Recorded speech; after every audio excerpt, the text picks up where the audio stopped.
Again. So, Manas and Vijay, congratulations to you. Apanଙ୍କର State Bank of India PO ଆଉ LIC of India Development Officer हिसाब रे selection हिची. अपन just किछि ଆପଣ କେମିତି ପ୍ରିପାରେସନ୍ କରିଥିଲେ ତା ଉପରେ କିଛି କୁହନ୍ତୁ ଆଉ ଯେଉଁମାନେ କୋଚିଂ ନ ନେଇକି ପ୍ରିପେୟାର କରିବା ପାଇଁ ଚାହୁଁଛନ୍ତି ସେମାନେ କେମିତି କ'ଣ କରିପାରିବେ ତା ଉପରେ କିଛି କୁହନ୍ତୁ.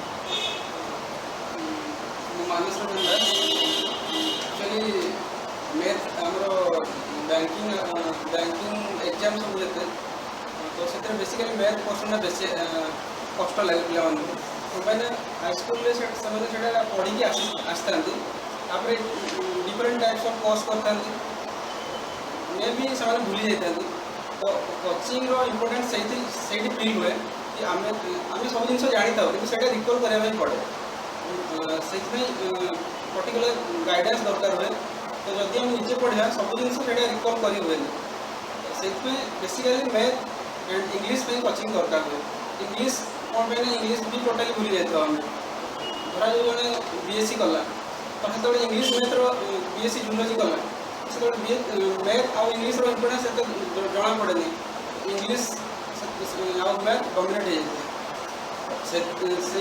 किसी सब्जेक्ट थाए आउ कि सब्जेक्ट थाए आम टोटाली जानी न बैंकिंग अवेयरनेस टोटाली आमको अननोन थाए आम मुझे SBI PO 14 अप्लाई करी जो मोर टोटाल मार्क 33 एवं टोटाल मार्क मतलब 200 आउट ऑफ 200 33 था एवं आउट ऑफ 200 103 अच्छी कौन पे ना मुझे कोचिंग नहीं आसती IBPS PO रे मोर मैथ रे मार्क बहुत कम थी जस्ट खाली पास होती से PNB रे मत चान्स मिलता तार मुझे कोचिंग नेली R1 क्लासेस मोर इम्प्रूव है सब जिन जानी भी से गोटे गाइडेंस आउ टच रहा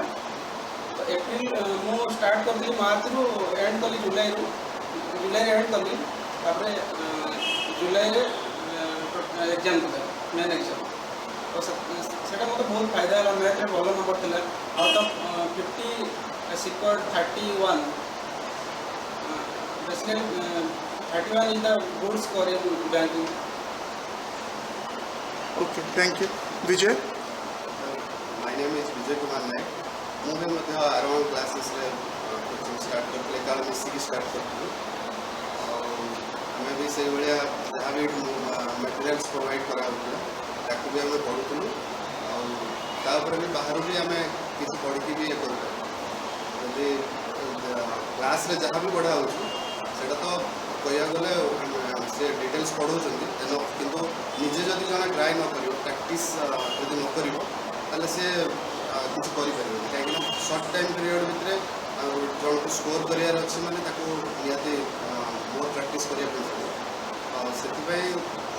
भी टाइम आउे से भितर आप सब किसी करेंगे ट्राए करेंगे प्रैक्टिस कले आप टाइम लिमिटा मैनेज करेंगे